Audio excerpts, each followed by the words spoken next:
amour de faire sa parole chère et de l'envoyer parmi les hommes afin de retisser ce lien entre Dieu et les hommes. Et par cela, donc le Seigneur Jésus est venu sur terre en prenant la forme de serviteur pour, dans un premier temps, nous montrer le chemin qui mène à la vie. Et par la suite, il a pris toutes nos fautes et tous nos péchés et est parti à la croix subir le châtiment, comme il est écrit dans Ésaïe 53, verset 5. J'ai lu la parole de Dieu. Est-ce que le peuple de Dieu peut se lever afin d'honorer la parole de Dieu? Amen.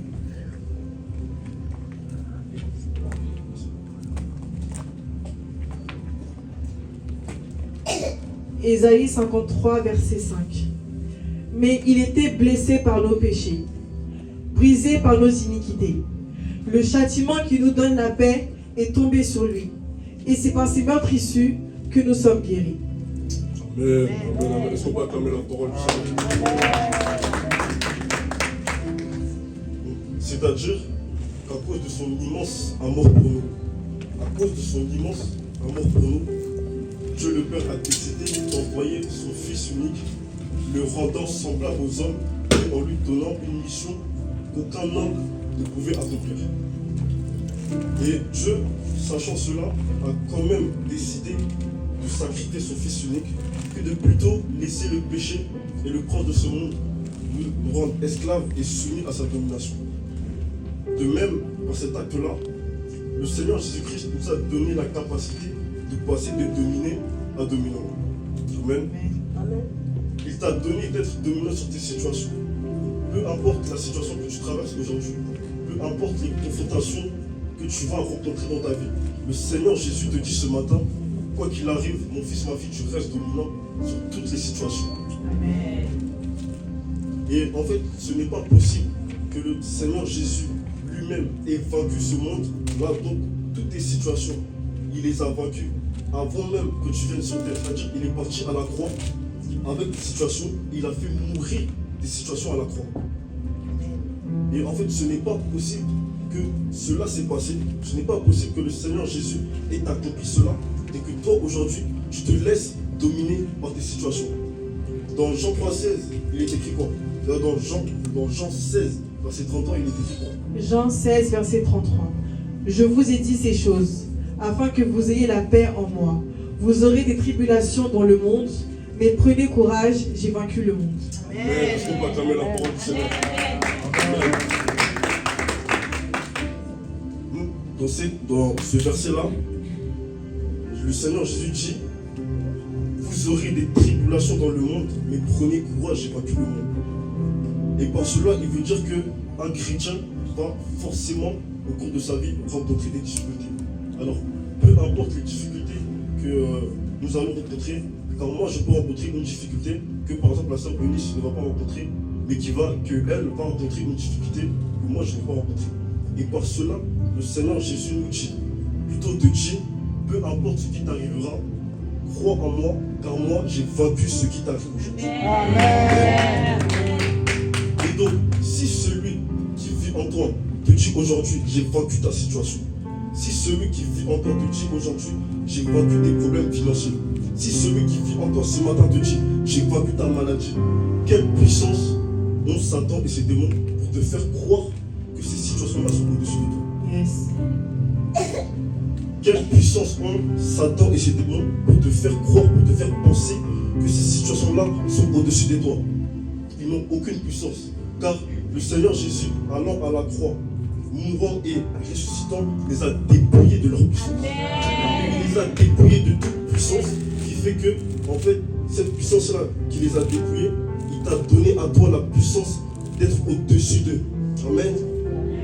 Et par cet acte-là, le Seigneur veut te dire aujourd'hui, relève-toi et rends-toi compte de ta véritable identité. Amen. Tu dois te rendre compte de ta véritable identité, car tu es fait pour dominer, non être pour être dominé. Tu dois dominer sur tes situations, tu dois dominer sur la maladie, tu dois dominer sur Satan et ses démons. Car c'est ça ta véritable identité. Dieu t'appelle à cela. Amen. Amen. Amen. Est-ce qu'il y a un peuple vivant ce matin? Donc, même si ces situations arrivent et que, par exemple, même si des situations t'affaiblissent, rends grâce quand même à Dieu. Car en tout temps, en toutes choses et en tout temps, nous devons rendre grâce à Dieu. Amen. Car Paul lui-même l'a dit, c'est lorsque je suis faible que je suis fort. Amen. C'est lorsque je suis faible que je suis fort. Et par exemple, certaines situations, les gens autour de toi pourront te voir en fait à genoux et dans leur tête, ils penseront que tu as abandonné, que tu as baissé les bras, que ces situations-là t'ont mis KO. Mais ce qu'ils ne savent pas, c'est que la position dans laquelle tu t'es mis est une position de combat qui a réveillé le Dieu victorieux, qui a réveillé le Père Céleste dans les cieux. Et cette position-là a fait retentir le son de ta victoire. A fait retentir ta victoire dans les cieux. Et lorsque ton Père s'est levé, il s'est dressé devant tes ennemis, il s'est dressé devant tes adversaires. Et laisse-moi te dire qu'à partir du moment où le Seigneur se dresse devant tes ennemis, plus rien ne pourra te faire. Amen. Amen. Également, par sa mort, le Seigneur Jésus nous incite à mourir à nous-mêmes. C'est-à-dire de sortir de notre zone de confort. Autrement dit, pour toi en fait qui souhaite évoluer spirituellement, tu dois mourir à toi. Tu dois délaisser les plaisirs de la chair ou même encore certains de tes comportements. Je vais me prendre comme exemple. Par exemple, moi je suis une personne à la base qui est très timide. Mais pour me tenir devant vous aujourd'hui ce matin, j'ai dû faire mourir le Jonathan timide. Amen. Et c'est ce à quoi l'Éternel vous appelle ce matin. Vous devez faire mourir des parties de vous afin que l'identité du Saint-Esprit puisse croître en vous et que vous puissiez baisser. Amen. Amen. Amen. Amen. Et de même par cela, en fait, tu dois mourir à toi. Et j'aimerais te dire ceci, que en fait, c'est de par ta capacité à mourir à toi, de par ta capacité à sortir de ta zone de confort, dépendra le salut de plusieurs âmes rattachées à ta vie. Amen. Tu dois véritablement prendre conscience de on va dire, de cette charge-là que le Seigneur te donne.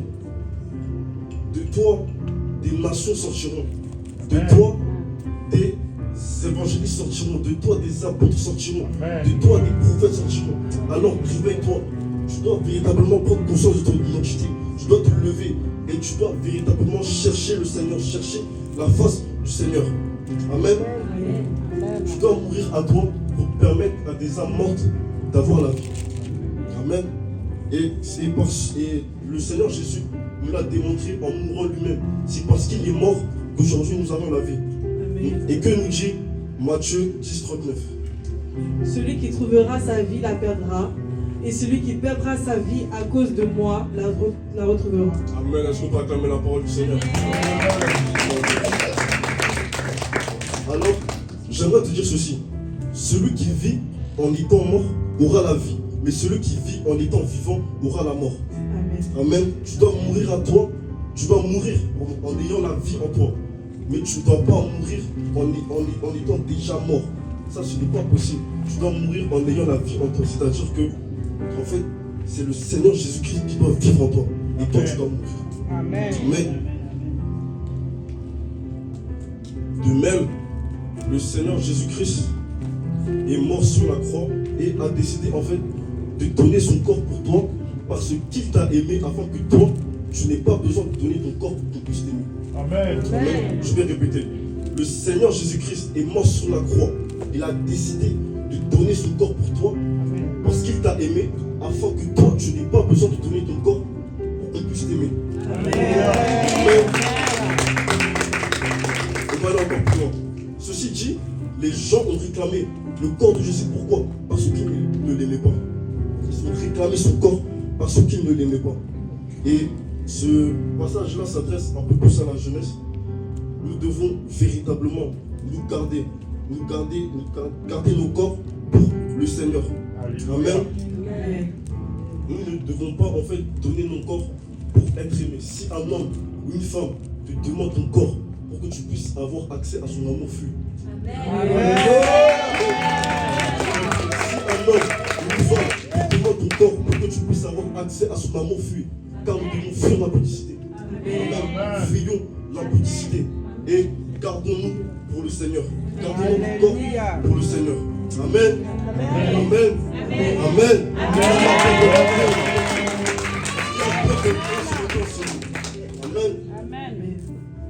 Maintenant, arrivé à la crucifixion, lorsque le Seigneur Jésus disait « Tout est accompli », il redit l'Esprit par la suite. Et que nous dit Matthieu 27, versets 50 à 51? Jésus poussa de nouveau un grand cri et rendit l'Esprit. Et voici, le voile du temple se déchira en deux, depuis le haut jusqu'en bas, et la terre trembla. Les rochers se fendirent, les sépulcres s'ouvrirent, et plusieurs corps de saints qui étaient morts ressuscitèrent. Amen. Est-ce qu'on va acclamer la parole du Seigneur? Suivez, soyez attentifs, parce que là, ça va aller vite. Amen. Et que va nous dire 1 Corinthiens 3,16? Ne savez-vous pas que vous êtes le temple de Dieu et que l'Esprit de Dieu habite en vous? Amen. Est-ce qu'on va acclamer la parole du Seigneur? Amen. Et nous savons que dans les Écritures nous disent que ce voile-là, en fait, il séparait le lieu très saint du lieu saint dans le temple. Mais poussé par l'Esprit, on va aller dans une autre dimension encore. Amen. Est-ce que vous me suivez? Amen. Amen. Amen. Amen. Et donc, du coup, dans les deux versets que nous venons de prendre, il y a un mot qui est revenu deux fois. Il y a un mot qui est revenu deux fois, et c'est le mot temple. Et de même, on nous a parlé de voile déchiré, ainsi que notre corps est le temple du Saint-Esprit. Amen. Amen. Alors j'aimerais te dire ceci. C'est par l'œuvre de la croix que ce voile-là qui empêchait le Saint-Esprit d'œuvrer en nous s'est déchiré et ainsi a donné au Saint-Esprit accès à nous et nous a lui. Amen. Amen. Amen. Ici, nous avons bien suivi un des deux versets. On nous dit que le voile s'est déchiré de haut en bas. On ne nous a pas dit que le voile s'est déchiré de droite à gauche, de gauche à droite, de bas en haut. Non, il est écrit que le voile s'est déchiré de haut en bas. Répète après moi. Transfert entre ciel et terre. Transfert entre ciel et terre. Transfert entre ciel et terre. Transfert entre ciel et terre. Transfert entre ciel et terre. Transfert entre ciel et terre. Amen. Est-ce qu'on peut acclamer la parole du Seigneur? Et c'est par cela que nous passons à la deuxième partie. La deuxième partie s'intitule Transfert entre ciel et terre. Amen. C'est par la montée du Christ que le Saint-Esprit a pu descendre. C'est par la montée du Christ que le Saint-Esprit a pu descendre. Dans Jean 16 au verset 7, il est écrit quoi? Toutefois, je vous dis la vérité. Il vous est avantageux que je m'en aille, car si je m'en vais pas, le Consolateur ne viendra pas à vous, mais si je m'en vais, je vous l'enverrai. Amen. Est-ce qu'on peut acclamer la parole du Seigneur? Est-ce qu'on peut simplement acclamer la parole du Seigneur? Est-ce qu'on peut se lever et acclamer le roi des rois? Est-ce qu'on peut acclamer le roi des rois? Amen. Amen. Amen. Et donc, après ce verset, j'aimerais poser une autre question. Pourquoi est-ce que le Seigneur a dit qu'il nous est avantageux pour nous qui s'en aille? Amen. Si vous vous rappelez, au moment de l'introduction, nous avons parlé en fait, que nous les chrétiens, nous négligeons l'œuvre de la croix pour les miracles, les prophéties, les délivrances, les guérisons. Amen. Et par cela, j'aimerais reposer une autre question. Et pourquoi, sans l'œuvre de la croix, il nous est impossible d'accomplir des miracles? Car tout simplement, la personne qui nous permet d'accomplir des miracles, la personne qui nous permet d'accomplir des guérisons, la personne qui nous permet d'accomplir des prophéties, de donner des prophéties, c'est le Saint-Esprit. Et comment est-ce que le Saint-Esprit nous est parvenu? Par l'œuvre de la croix. Amen. Yes. Amen. Amen. J'aimerais te dire qu'en fait, c'est le Saint-Esprit qui permet cela. Le même esprit qui a habité le Seigneur Jésus-Christ, qui lui a permis d'accomplir tout ce qu'il a accompli dans la Bible. C'est ce même esprit-là qui aujourd'hui t'habite toi et moi. Amen. Amen. Ce même esprit-là qui est descendu ce jour en ce lieu. Amen. Amen. Amen. Amen.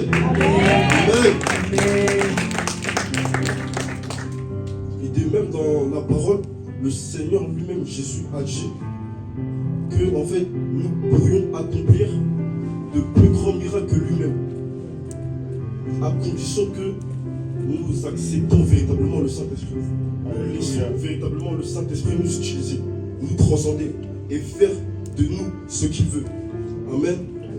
Et j'aimerais te dire ceci, tu dois véritablement apprendre à connaître qui est le Saint-Esprit. Tu dois chercher la face du Saint-Esprit. Tu dois véritablement savoir connaître ses désirs, connaître ses envies, ce qu'il aime et ce qu'il n'aime pas.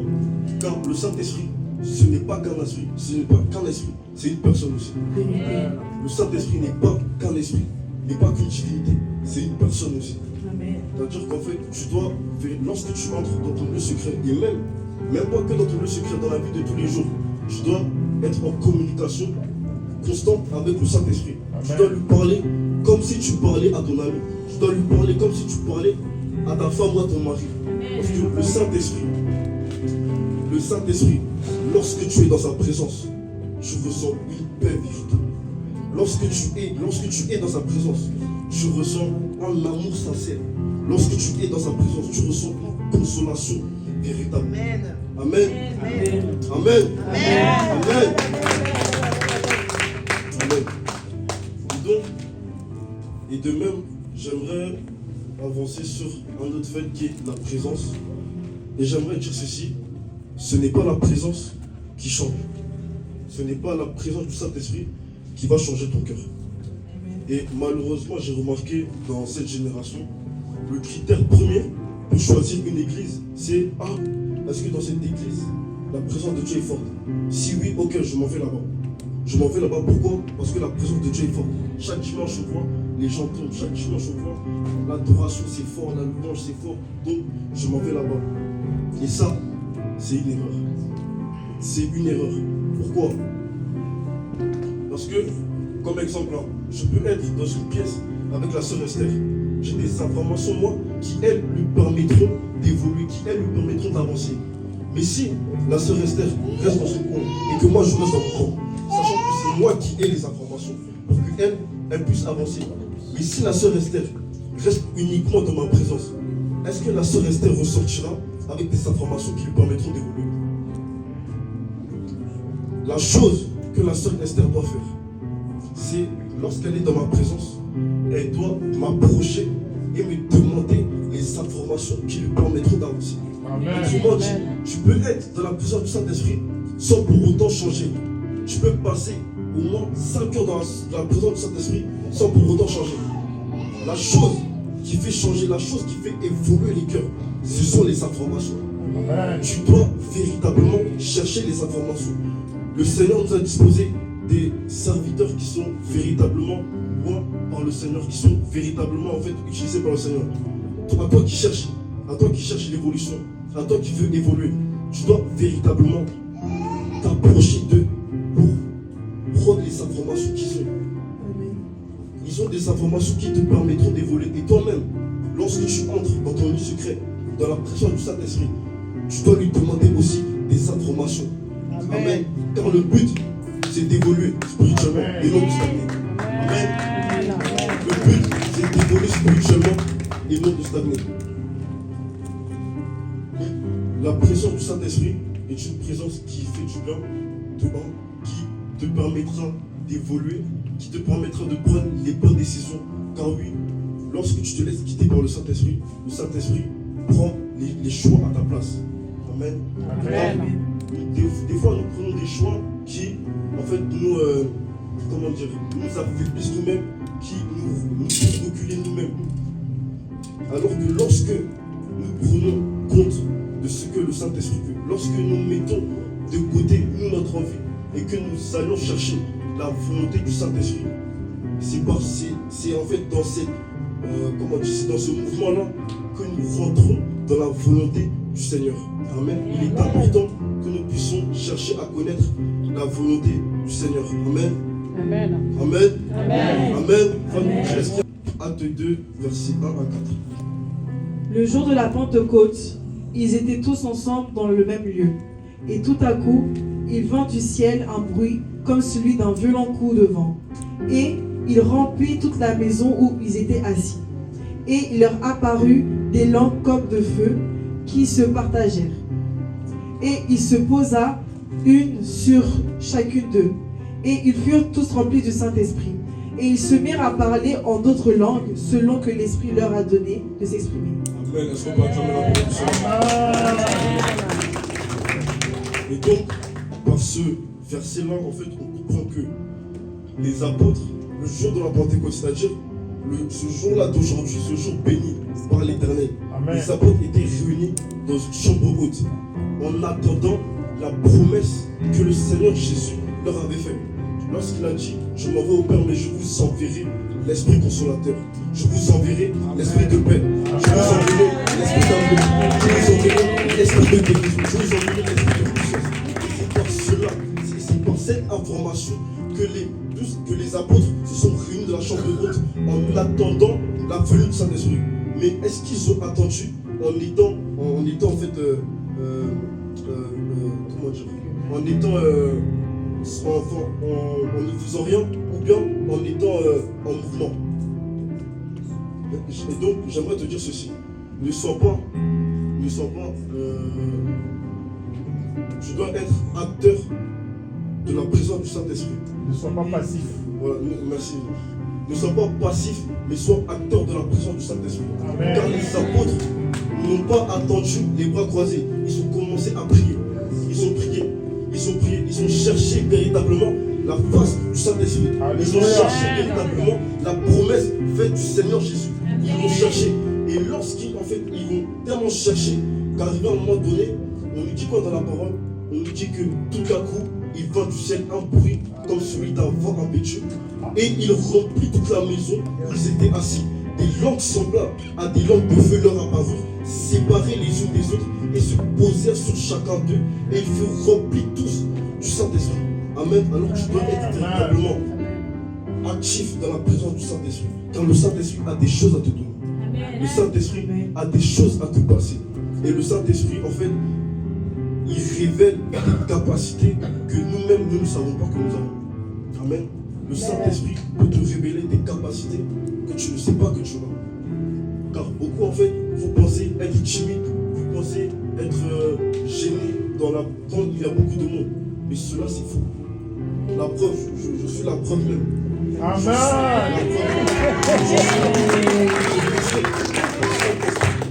J'ai laissé le Saint-Esprit faire monter les capacités qu'il avait mis en moi pour aujourd'hui me tenir devant vous. Amen. Amen. Amen. Amen. Alors pour finir, j'aimerais te dire ceci. Nous devons désirer d'être remplis du Saint-Esprit, car il n'y a rien de meilleur. Nous devons désirer d'être remplis du Saint-Esprit, car il n'y a rien de meilleur. Oui, l'œuvre de la croix t'a non seulement rendu libre, mais t'a également donné le pouvoir d'apporter la libération à ceux qui n'y vont pas. Il t'a donné le pouvoir d'aller délivrer les âmes qui sont captives. Il t'a donné le pouvoir d'aller libérer des frères et sœurs qui sont encore sous la domination du prince de ce monde. Amen. Et donc oui, l'œuvre de la croix ne t'a pas seulement donné ça, mais il t'a donné également la capacité de dominer sur les puissances de ce monde. Il t'a donné la capacité d'être au-dessus de tous tes problèmes, de toutes tes situations. Véritablement ce matin, tu dois prendre conscience que tu es appelé à dominer, que tu es appelé à dominer des situations. Et que si tu étais rentré en ce lieu avec une situation précise qui toi te faisait du mal, qui t'attristait, tu dois ressortir en ce lieu en te disant que ok, cette situation m'est arrivée, c'est pas grave, je rends grâce à Dieu et je m'élève au-dessus de cette situation. Amen. Et je marche au-dessus de cette situation. Car je suis victorieux, car mon nom est victoire, car mon nom est puissance. Alléluia. Celui qui vit dans moi est puissant. Celui qui vit dans moi dans toutes les situations. Celui qui vit dans moi est véritablement le Dieu victorieux. Amen. Amen. Amen. Amen. Amen. Amen. Amen. Que la paix et la grâce du Seigneur Jésus-Christ soient avec vous. Amen. Alléluia.